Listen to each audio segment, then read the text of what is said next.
Hi, I'm Scott Grove from Easy Inlay, and in this episode, I'd like to talk about how to cut our Paua sheet veneer. It is great stuff, but this Paua sheet veneer is very thin, very flexible, and can be cut in a variety of ways. You can cut this with a laser, you can cut it with a CNC, you can certainly cut it with a pair of scissors, but I want to show you how to cut Paua shell in a disc. And to do that, you could certainly try drawing a circle and cutting this with a pair of scissors. You could also cut this with an X-Acto knife or a utility knife, and that's great for cutting straight edges. I can certainly do it here. And a couple cuts real easy. But if you're trying to get a perfect circle to make one of these sort of end caps, cutting on a lathe is much easier. Discs are a great way to accent either a wine stopper or box top. They just add that element of wow. Here I've actually inlaid it with a heart, and this one obviously with a dragonfly. So let me show you how I'm going to do that. The first thing you want to do is have your void. I always cut the void that I'm going to fill first, then I'm going to cut the disc to fit the void. You can certainly do it the other way around, but I guess I just like to cut the void first. I think it's just personal preference. As I first take my void, and I'm going to mic that. Digital calipers really make sense. You can read the number, or I simply lock the void, and I want to make sure this can turn just a little bit, so I'm making sure that I've got a perfect diameter. And now I'm going to cut my disc to this. So the first thing I do is start with a faceplate. This is just a scrap of wood. You can use MDF, which is actually what I prefer, but I know a lot of people don't have scrap MDF lying around. So this is just a block of wood. Having tight grain is also good. And what I've done is have drilled a hole all the way through this faceplate into the back. And that helps for releasing the adhesion later, and we'll show you what that's all about in a second. Now, what's important is that when you put your Paua shell on here, that you have full support. So you can see I've used this already to cut two different discs. So I'm going to start by flushing this up, make sure I have a nice clean surface so I have full support when I make my cut. Let's go ahead and do that.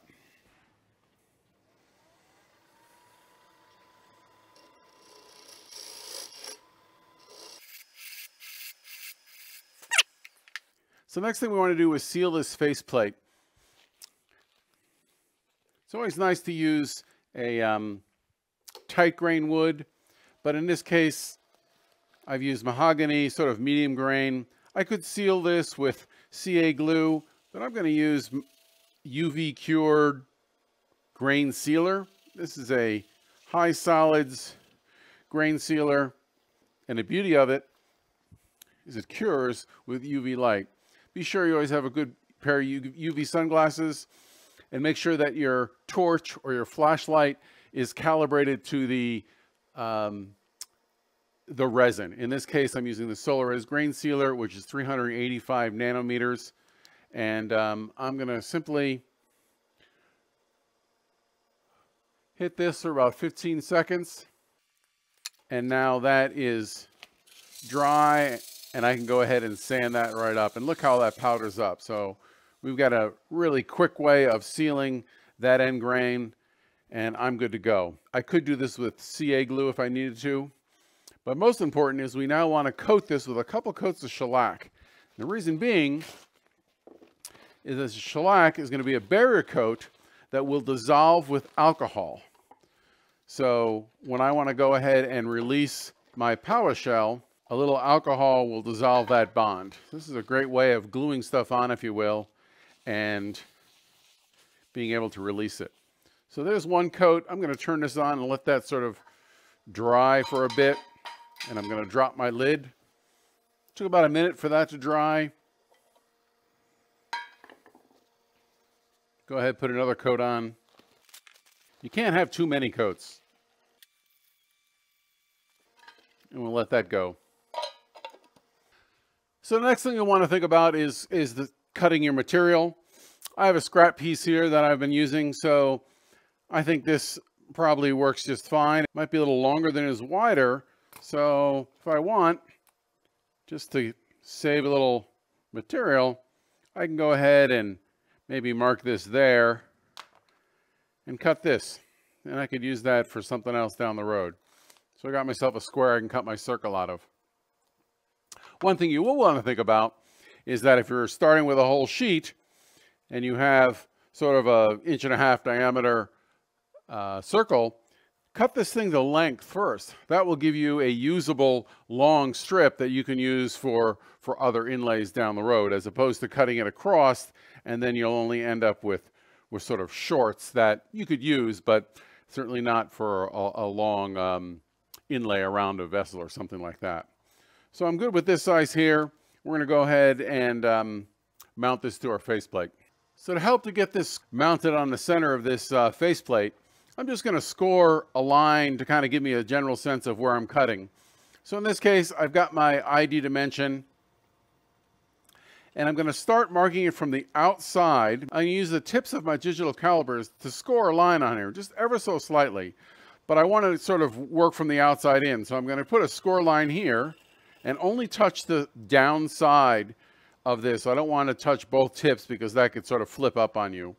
And I'm just going to sort of score a line right there. And if you can see, let me zoom in. So if you can see that this line is certainly a lot wider than I really need to be. So I can certainly drag this in and line up with the back side. That just gives me a circle, so I know when I want to stick this on, it gives me just a guideline. So I can make sure it's not too far over. I can kind of center it up and down and get this somewhat centered.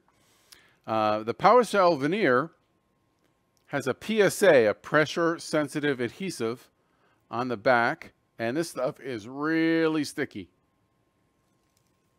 So I'm going to peel that off, and this is where I'm going to sort of hold this on here left and right, up and down, make sure that I'm at least centered, and I'm going to press that on there firmly.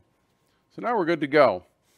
Now I'm going to use the same idea with my calipers to mark the diameter of the circle. But since this is white, it's kind of hard to see. On the darker colors, it's pretty much easy to see that score line. So in this case, I'm going to use a dry eraser marker. And I'm just going to put a little marker on there. That'll just make it a little easier to see my scribe. So here, again, I'm going to do the same sort of thing. I'm going to start with the front tip only, start wide, and I'm going to line that score line up with the back.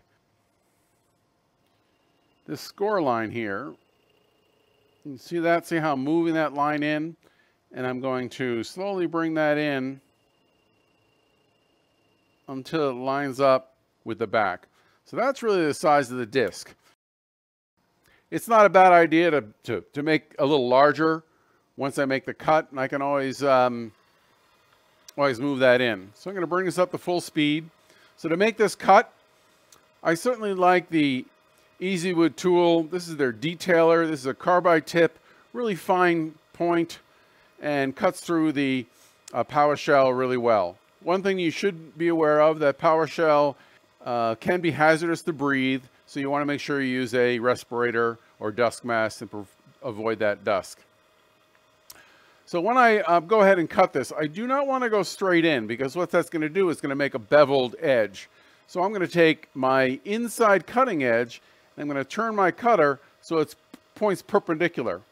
I'm going to line this up actually just a little to the outside and just sort of jab it in there. And go ahead and mic this. Now I know I intentionally did this a little large, but I can go ahead and take my calipers and say, oh yeah, it's too large. When you get good at it, you could probably hit that right on the money. You can see my scribe line there. If I went to the scribe line, it'd probably be just fine. But if you are a little wide, You can go ahead and make this cut again. You can certainly just work this edge just a little at a time. Again, I think I'm going to be just too wide, but I rather slowly work my way in. I'm really, really close. I'm going to go ahead and give this one more time. So now, there we go. We're right on. I mean, that's actually just perfect. And it's not a bad idea at this point. Just double check your disc and turn it all the way around. Sometimes these discs may deflect after you cut them off. And that's a perfect fit. I'm going to double check this. I'm right on the money there.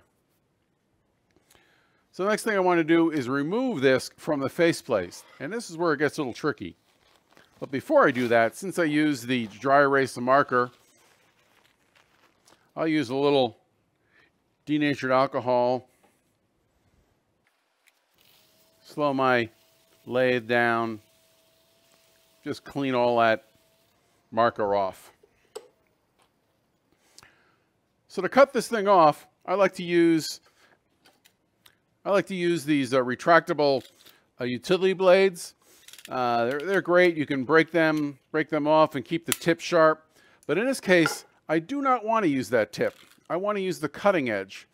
Because if I come in here and jab this on the tip, and I'll do it on the end here, you can cut through that Paua shell. So it's important that I'm going to be sort of slicing just the edge. And what I'm going to do here now, since I have the shellac on here, I can wet this with a little denatured alcohol, and that will dissolve the shellac, and I can go ahead and slowly work this around and certainly cut that outer piece off first. Get that out of the way. And I can then go ahead and start slicing the center one. But if you want to be a little slick about this, this is where I have that hole. And I can dump a little alcohol in there and start releasing that bond from sort of the inside out. That will make life a lot easier, but this is the trickiest part. Just take your time. You really just want to get that edge pulled up. I'm going to go around once. And once you sort of get that edge pulled up, it'll make it a lot easier for the alcohol to get behind there and release that bond. And there we go. I will let this alcohol dry, although the adhesive on here will still be sticky. It is really good stuff, but I can now simply drop that baby in and press that into place. At this point, we can go ahead and do an epoxy fill, and which I'll cover in another episode. But in brief, I'm going to wrap this with some tape to create a dam. Going to fill this with some epoxy resin, let that set up. When I'm done, I'm going to end up with a blank cast with resin. I can then go ahead and turn a lens on there or a dome, polish that up, and I'm going to end up with a nice high polished lens. And this is great for, as I mentioned, for box tops, for wind ends, and you can even use this for creating segmented rings like this piece here and that one there. And that's where I glued up a series of sheets together. Same way, I glued them to a faceplate and then cut the ring out. But I've done some very fine work with that. What about that, huh?